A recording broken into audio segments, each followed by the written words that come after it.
I never thought chemistry lab would change my life, but then again, I never expected Marcus Chen either. It started on the first day of organic chemistry, junior year. I was running late, as usual, my backpack half-zipped, and my hair still damp from the shower I'd rushed through. When I stumbled into the lab, every station was already paired up except one. And there he was, Marcus, sitting alone at the back bench, organizing his lab notebook with this intense concentration that made me pause in the doorway. He had these wire-rimmed glasses that kept sliding down his nose, and every few seconds he'd push them back up with his index finger in this unconscious gesture that I found immediately endearing. "Looks like you're stuck with me," I said, dropping my stuff onto the bench beside him. He looked up, and I swear, the way his eyes caught the fluorescent light made my breath hitch. They were this warm brown, like honey held up to sunshine. "I don't think stuck is the right word," he said, and there was this small smile playing at the corners of his mouth. "I'm Marcus." "Ryan," I managed, trying to ignore how my heart was doing something weird in my chest. That first lab was a disaster for me. I couldn't focus. Marcus had this way of moving that was so precise, so careful. He'd measure out compounds with steady hands while I fumbled with the equipment, nearly knocking over a beaker twice. But he never made me feel stupid about it. Instead, he'd just quietly move things out of my danger zone and explain the procedures in this patient voice that made even titration sound interesting. By the end of that first 3-hour session, my lab notebook was a mess of smudged ink and scratched-out calculations. Marcus's, on the other hand, was pristine. Neat columns of data, carefully drawn diagrams, and observations written in this precise, small handwriting. "You can borrow my notes if you need to," he offered as we were packing up. To write up the lab report." "Really? You don't mind?" He shrugged, but there was something warm in his expression. "We're partners. We're supposed to help each other." So that became our routine. After every lab, Marcus would let me photograph his notebook, and I'd spend my evenings trying to decipher his neat handwriting and understand the concepts I'd been too distracted to grasp during class. Too distracted by the way his forearm muscles moved when he worked the pipette. Too distracted by the small furrow that appeared between his eyebrows when he was concentrating. Too distracted by the fact that I was noticing these things about another guy, which was something I'd been trying very hard not to think about. 3 weeks in, I was in my apartment at midnight, staring at Marcus's notes on my laptop screen, trying to make sense of our synthesis lab. That's when I noticed it. In the margin, next to a diagram of our distillation setup, there was a small note in pencil. I had to zoom in to read it. "Ryan has nice hands." My heart stopped, then started again, way too fast. I zoomed in more, making sure I was reading it right. But there it was, 4 words that made my entire world tilt sideways. I spent the next hour scrolling through every photo I'd taken of his notes, looking for more, and I found them. Small observations tucked into the margins, so light I'd missed them before. Next to a reaction mechanism. He bit his lip today when he was concentrating, beside a table of data. His laugh makes the lab feel warmer. And then, on the most recent set of notes, written so faintly, I almost missed it. "I think about him when I should be sleeping." I didn't sleep that night. I just lay in my bed, staring at the ceiling, my phone clutched in my hand, with those photos pulled up. Marcus had been writing about me. Marcus, with his careful hands and his patient explanations and his glasses that slid down his nose. Marcus had been noticing me the same way I'd been noticing him. But what did it mean? Was he gay? Was I? I'd had girlfriends in high school, but nothing that felt quite right. Nothing that made my heart race the way it did when Marcus smiled at me over a Bunsen burner. I'd been pushing these feelings down for so long, telling myself it was just admiration, just friendship. But those notes in the margins told a different story. His story, and maybe mine too. The next lab session was agony. I kept watching Marcus, trying to see if he'd act different, trying to figure out if he knew I'd seen his notes. But he was just the same as always. Focused, precise, occasionally looking over at my work and gently correcting my technique. Except now I noticed other things. The way his breath caught slightly when our hands accidentally brushed, reaching for the same piece of equipment. The way he'd look at me when he thought I was focused on my work, his expression soft and unguarded. We were doing a reflux synthesis that day, which meant long periods of waiting, while our reaction mixture heated. Marcus was recording observations in his notebook, and I was supposedly monitoring the temperature, but really I was trying to work up the courage to say something. Anything. "Your notes are really helpful," I finally said, my voice coming out rougher than I intended. "I don't know how I'd pass this class without them." He looked up, pushing his glasses up that familiar way. "It's no problem. I like knowing they're useful." "I read them pretty carefully," I continued, my heart hammering. "All of them, even the margins." His pen stopped moving. For a long moment, he just stared at the page in front of him, and I watched the color rise in his cheeks. "Oh," he said quietly. "Yeah?" I said. "Oh."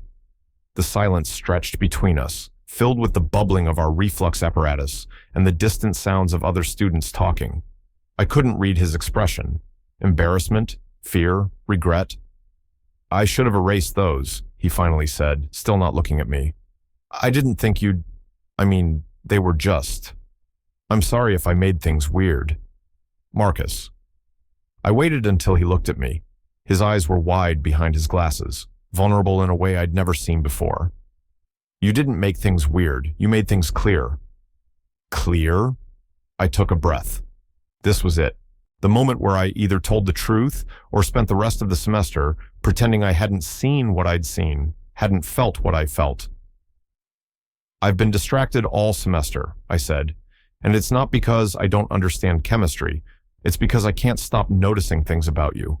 The way you push your glasses up, the way you explain things like you genuinely want me to understand, the way your whole face changes when you smile. I thought I was going crazy, feeling like this about my lab partner, about a guy. "Ryan," he breathed my name like it meant something. "And then I found your notes," I continued, the words tumbling out now. "And I realized maybe I wasn't crazy. Or maybe we both are, but at least we're crazy together." A laugh burst out of him, surprising us both. It was slightly hysterical, but genuine. "I've been trying so hard to be professional," he said, "to just be a good lab partner and not make you uncomfortable. But then you'd lean over to look at something and I could smell your shampoo, or you'd get excited about finally understanding a concept and your whole face would light up and I'd think, I'm so screwed." "What kind of shampoo?" I asked, because apparently when I'm nervous, I ask stupid questions. "What?" "You said you could smell my shampoo. What kind is it?" He shook his head, but he was smiling now. Really smiling. "I don't know. Something citrus. It's distracting." "Good," I said. "You've been distracting me for weeks. It's only fair." Our reaction mixture chose that moment to start bumping, sending a splash of hot liquid up the condenser. We both jumped into action, Marcus adjusting the heating mantle while I checked the temperature. We worked in sync, fixing the problem, and when things settled down again, we were standing closer than before. Close enough that I could see the flecks of gold in his brown eyes. "So," Marcus said softly, "what do we do now?"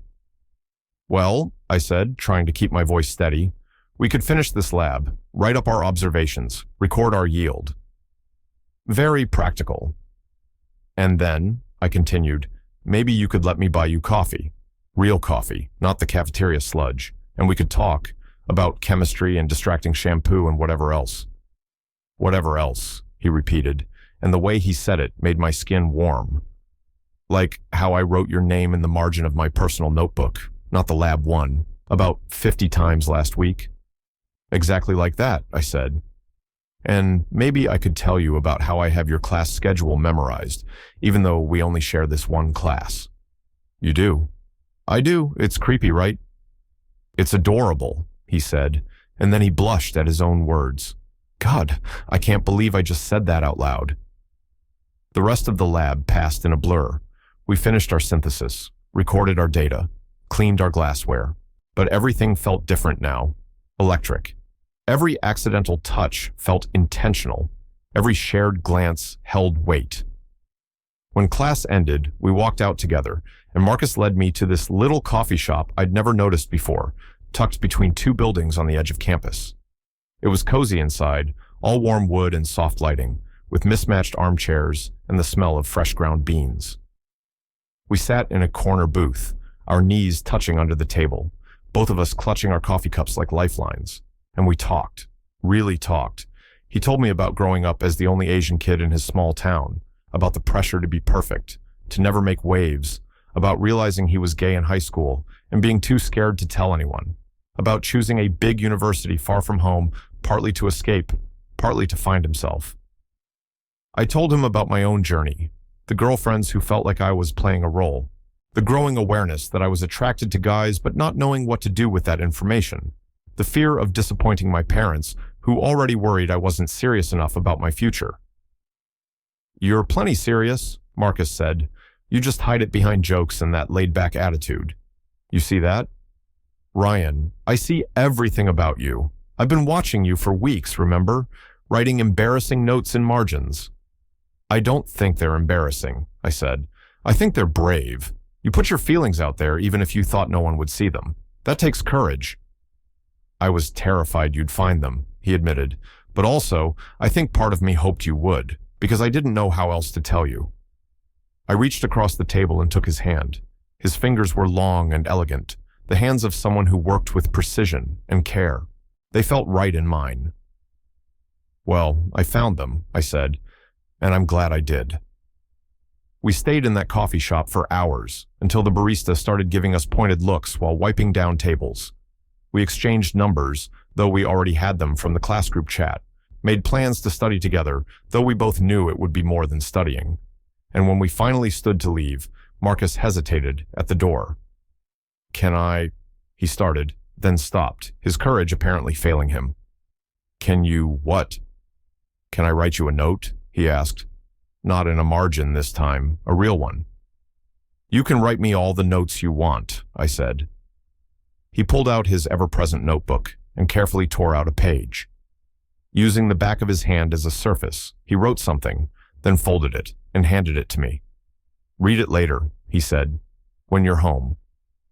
I tucked it into my pocket, feeling the weight of it there. We walked back toward campus together, and when we reached the point where our paths diverged, we stood there awkwardly, neither of us wanting to leave. "Same time next week?" Marcus asked. "For lab, I mean." "And for coffee after," I added. "And for coffee after," he agreed, smiling that smile that made my heart do flips. I watched him walk away, then practically ran back to my apartment. My roommate was out, thank God, because I needed to be alone when I read Marcus's note. I sat on my bed, unfolded the paper with careful hands, and read his neat, precise handwriting.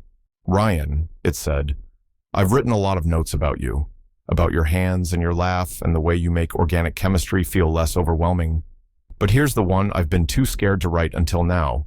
You're beautiful, not just physically, though you are, but in the way you move through the world, in your kindness and your humor and your courage to be honest even when it's scary. I don't know where this is going, but I'm really glad we're going there together. Yours, Marcus." I read it 3 times, then pressed it to my chest like I could absorb the words through my skin. Then I grabbed my phone and texted him. "Read your note. You're beautiful too, in every way.